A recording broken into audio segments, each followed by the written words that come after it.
ഒരു നിമിഷം ഒന്ന് ഇടപെടുന്നു. ലിജോ, അല്പസമയം മുമ്പ് രമേശ് ചെന്നിത്തല വീണ്ടും മാധ്യമങ്ങളോട് പറഞ്ഞിട്ടുണ്ട്. അത് കൂടുതൽ എല്ലാ വിവരങ്ങളും രാവിലെ നിർമ്മാല്യം തൊഴുത് കഴിഞ്ഞിട്ട് പത്രക്കാരോടുണ്ടായിരുന്നു ഗുരുവായൂർ. അവരോടെല്ലാം വളരെ വിശദമായിട്ട് തന്നെ ഞാൻ സംസാരിച്ചിട്ടുണ്ട്. അതിനപ്പുറത്തേക്ക് ദയവായി ഒന്നും ചോദിക്കാതെ ഒരു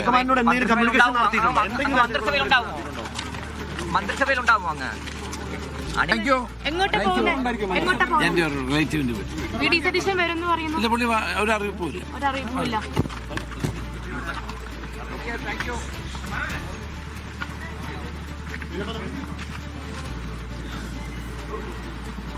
കുറെ കൂടി പ്രസന്നത ഇപ്പോൾ രമേശ് ചെന്നിത്തലയുടെ മുഖത്ത് കാണാൻ കഴിയുന്നുണ്ട്. അങ്ങനെയെങ്കിൽ ഗുരുവായൂരിൽ തൊഴുതതിന് ശേഷം, ക്ഷേത്ര ദർശനത്തിനുമൊക്കെ ശേഷം അദ്ദേഹം കുറെ കൂടി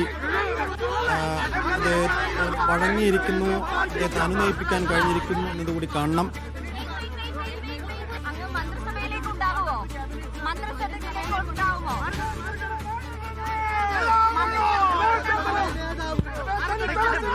യെസ്, അദ്ദേഹത്തെ ഇഷ്ടപ്പെടുന്ന കോൺഗ്രസ് പ്രവർത്തകർ ഇപ്പോഴും അദ്ദേഹത്തിന്റെ കൂടെയുണ്ട്. വലിയ ആൾക്കൂട്ടം അദ്ദേഹത്തിനൊപ്പമുണ്ട്. എന്തായാലും അദ്ദേഹത്തിന്റെ മുഖം കണ്ടിട്ട് വലിയൊരു പോരാട്ടത്തിനൊന്നും വന്ന് നിൽക്കാതെ മന്ത്രിസഭയിൽ ചേരും എന്നുള്ള സൂചനകൾ തന്നെയാണുള്ളത്.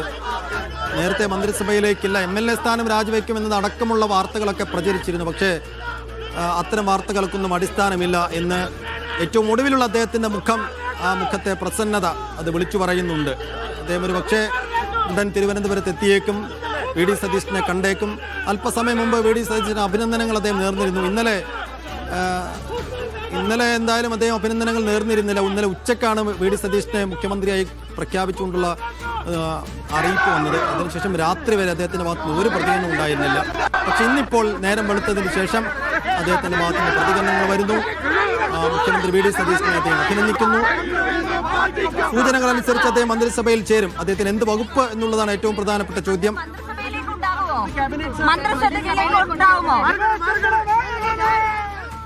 RB സനൂപ് വിശദാംശങ്ങളുമായി. സനൂപ്, അങ്ങനെയെങ്കിൽ ചെന്നിത്തല വഴങ്ങുന്നു അല്ലെങ്കിൽ ചെന്നിത്തല മയപ്പെടുന്നു എന്നതാണ് അദ്ദേഹത്തിന്റെ മുഖത്തെന്ന് ഈ സമയം നമുക്ക് വായിച്ചെടുക്കാൻ കഴിയുന്നത്.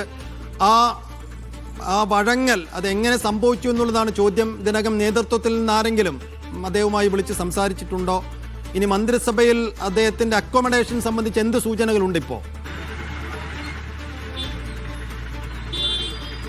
കടുത്ത അതൃപ്തിയിലായിരുന്നു രമേശ് ചെന്നിത്തല ഉണ്ടായിരുന്നത്. അദ്ദേഹം ഗുരുവായൂർ വെച്ച് സംസാരിക്കുകയും ചെയ്തിരുന്നു. അപ്പോഴൊക്കെ തന്നെ മന്ത്രിസഭയിലേക്ക് എത്തുമോ എന്നുള്ള കാര്യമൊന്നും തന്നെ അദ്ദേഹം വ്യക്തമാക്കിയിരുന്നില്ല. അതിനുശേഷമാണ് ഇന്നിപ്പോൾ രാവിലെ തിരുവനന്തപുരത്ത് എത്തിയത്. അദ്ദേഹത്തിൻ്റെ വസതിയിലെത്തിയ സമയത്ത് തന്നെ അദ്ദേഹത്തിനോട് ആദ്യം പ്രതികരണം തേടാൻ ശ്രമിച്ചെങ്കിലും ആ സമയത്തൊന്നും സംസാരിച്ചില്ല. അതിനുശേഷം അദ്ദേഹം പുറത്തിറങ്ങിയപ്പോഴാണ് അദ്ദേഹം ഒന്ന് സംസാരിക്കാൻ കൂട്ടാക്കിയത്. പക്ഷെ അപ്പോഴും ഈ മന്ത്രിസഭയിലേക്ക് എത്തുമോ എന്നുള്ള കാര്യത്തിനോ അതിനെപ്പറ്റി ഒന്നും തന്നെ ഉള്ള ചോദ്യങ്ങൾക്ക് അദ്ദേഹം കൃത്യമായിട്ടുള്ള ഒരു മറുപടിയും തന്നില്ല. പക്ഷേ എന്നാലും തീരെ ഒരു അതൃപ്തി ഉണ്ടായിരുന്ന മുഖഭാവത്തിൽ നിന്ന് അദ്ദേഹം കുറച്ച് അയഞ്ഞു എന്നുള്ള തരത്തിലുള്ള ഒരു മുഖഭാവമാണ് നമുക്ക് കാണാൻ കഴിഞ്ഞത്. എന്തായാലും ഒരു അനുനയ നീക്കത്തിലേക്ക് എത്തുമെന്നാണ് മനസ്സിലാക്കാൻ സാധിക്കുന്നത്. കാരണം നിയുക്ത മുഖ്യമന്ത്രിയായിട്ടുള്ള VD സതീശൻ അദ്ദേഹത്തിനെ ഒന്ന് കാണും എന്നുള്ള വിവരമൊക്കെ തന്നെ പുറത്തു വന്നിരുന്നു. പക്ഷേ അത്തരത്തിലുള്ള അറിയിപ്പൊന്നും തനിക്ക് കിട്ടിയിട്ടില്ല എന്നാണ് നിലവിലിപ്പോൾ VD സതീശൻ രമേശ് ചെന്നിത്തല വ്യക്തമാക്കിയത്. ഇപ്പോൾ അദ്ദേഹം ഒരു ബന്ധുവീട്ടിലേക്ക് പോകുന്നു എന്ന് പറഞ്ഞ് തിരുവനന്തപുരത്തെ വീട്ടിൽ നിന്ന് പുറത്തേക്ക് പോയിട്ടുണ്ട്. അദ്ദേഹം വന്ന സമയത്ത് തന്നെ അദ്ദേഹത്തിനെ ചുറ്റിപ്പറ്റിയുള്ള പ്രവർത്തകരെല്ലാം തന്നെ അദ്ദേഹത്തിന്റെ വീട്ടിന്റെ ഈ പരിസരത്തൊക്കെ തന്നെ ഉണ്ടായിരുന്നു. അദ്ദേഹത്തിന്റെ ആർപ്പുവിളികളും മുദ്രാവാക്യങ്ങളുമായിട്ടാണ് അദ്ദേഹത്തിനെ സ്വീകരിച്ച് കൊണ്ടുവന്നത്. ഇപ്പോൾ നമുക്ക് അവരുടെ ഒരു പ്രതികരണം കൂടെ തേടാം. നിങ്ങളൊക്കെ തന്നെ രമേശ് ചെന്നിത്തലയ്ക്ക് വേണ്ടി മുദ്രാവാക്യം വിളിച്ചെത്തിയവരാണ്. അപ്പോൾ അദ്ദേഹം മന്ത്രിസഭയിലേക്ക് വരണമെന്ന് രമേശ് ചെന്നിത്തല മന്ത്രിസഭയിലേക്ക് എത്തണമെന്ന് ആഗ്രഹമുണ്ടോ? ഇത്തരം കാര്യങ്ങളൊക്കെ തീരുമാനിക്കാൻ അദ്ദേഹത്തിന് ഒരുപാട് അനുഭവവും പരിചയവും ഉണ്ട്. ഞങ്ങൾ അദ്ദേഹത്തെ ഇഷ്ടപ്പെടുന്ന കോൺഗ്രസ് പ്രവർത്തകരാണ്. അദ്ദേഹത്തോടൊപ്പം നിലപാട് സ്വീകരിച്ച് സ്ട്രോങ്ങായി നിൽക്കുന്നവരാണ്. അദ്ദേഹം എടുക്കുന്ന നിലപാട് എന്താണോ അതാണ് അദ്ദേഹത്തിനെ സംബന്ധിച്ചിടത്തോളം തീരുമാനം. ഞങ്ങളെ സംബന്ധിച്ചിടത്തോളം അദ്ദേഹം ഇന്നതാകണമെന്നോ ഇന്നതാകണ്ടെന്നോ, അദ്ദേഹം കേരള രാഷ്ട്രീയത്തിൽ ഏതെങ്കിലും അധികാര സ്ഥാനത്തെത്തിയാലും ഇല്ലെങ്കിലും അദ്ദേഹത്തോടൊപ്പം ശക്തമായി നിലപാട് സ്വീകരിച്ച് നിൽക്കുന്ന ഒരു നല്ലൊരു വിഭാഗം കോൺഗ്രസ് പ്രവർത്തകർ കേരളത്തിലുണ്ട്. സീനിയോറിറ്റി പരിഗണിച്ച് അദ്ദേഹത്തെ മുഖ്യമന്ത്രിയാക്കണമെന്നതായിരുന്നു നിങ്ങളുടെയൊക്കെ ആഗ്രഹം. നിങ്ങളുടെ നിലപാട്, മാധ്യമങ്ങളുടെ നിലപാട് എന്താണ് ഈ കാര്യത്തിൽ? അദ്ദേഹത്തെ മുഖ്യമന്ത്രിയാക്കണമോ വേണ്ടയോ എന്നുള്ള കാര്യം അദ്ദേഹം അഭിപ്രായം പറയട്ടെ. ഞങ്ങൾ അദ്ദേഹത്തിന് വേണ്ടി അഭിപ്രായം പറയാൻ വേണ്ടി ചുമതലപ്പെടുത്തിയ ആൾക്കാരല്ല. അദ്ദേഹത്തിൻ്റെ അഭിപ്രായം എന്താണെന്ന് അദ്ദേഹം വ്യക്തമാക്കും. അത് ഇന്ന് രാവിലെ ഗുരുവായൂർ വെച്ച് മാധ്യമങ്ങളോട് അദ്ദേഹം പറഞ്ഞിട്ടുണ്ടെന്നാണ് ഞാൻ മനസ്സിലാക്കുന്നത്. അതിലുപരിയായി അദ്ദേഹത്തിന് വേണ്ടി അദ്ദേഹത്തെ വ്യാഖ്യാനിക്കാൻ ഒരു ആഗ്രഹം കാണുമല്ലോ, അദ്ദേഹം മന്ത്രിസഭയിൽ ഉണ്ടാവണം എന്നുള്ള ആഗ്രഹമില്ലേ? ഞങ്ങൾ അങ്ങനെയുള്ള രാഷ്ട്രീയ പ്രവർത്തനം എന്ന് പറയുമ്പോൾ എന്തെങ്കിലുമൊക്കെ ആകണമെന്നുള്ള ആഗ്രഹത്തോടു കൂടി മുന്നോട്ട് നീങ്ങുന്ന ഒന്നല്ല.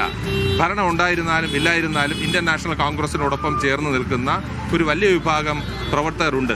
കഴിഞ്ഞ 10 വർഷക്കാലം ഞങ്ങളെല്ലാം ഈ പ്രസ്ഥാനത്തിനകത്ത് നിന്നില്ലേ? അധികാരമുണ്ടായിരുന്നോ? അധികാരം എന്നുള്ളത് രാഷ്ട്രീയ പ്രവർത്തനത്തിന് സഹായകരമായ ഒരു ഉപാധി മാത്രമാണ്. അല്ലാതെ രാഷ്ട്രീയ പ്രവർത്തനത്തിന് അധികാരം നിർബന്ധമൊന്നുമല്ല. അദ്ദേഹം മന്ത്രിസഭയിൽ ഉണ്ടാകണമോ ഇല്ല എന്നുള്ള കോൺഗ്രസ് ഹൈക്കമാൻഡും അദ്ദേഹവും എടുക്കുന്ന തീരുമാനം. അതിനോടൊപ്പം ഞങ്ങൾ യോജിക്കും. രമേശ് ചെന്നിത്തല എന്ത് തീരുമാനമാണോ എടുക്കുന്നത് അതിനോടൊപ്പം നിൽക്കുമെന്നാണ് അദ്ദേഹത്തിന്റെ അണികളും വ്യക്തമാക്കുന്നത്. എന്തായാലും ഇനിയിപ്പോൾ നിയുക്ത മുഖ്യമന്ത്രി വി ഡി സതീശൻ അദ്ദേഹത്തിന് വന്ന് കാണുമോ ഇല്ലയോ എന്നുള്ള കാര്യമാണ് അറിയേണ്ടത്. എന്തായാലും തനിക്ക് അറിയിപ്പ് കിട്ടിയിട്ടില്ല എന്നാണ് രമേശ് ചെന്നിത്തല ഇക്കാര്യത്തിൽ മാധ്യമങ്ങളോട് സംസാരിച്ചത്. സൈഫുദ്ദീൻ.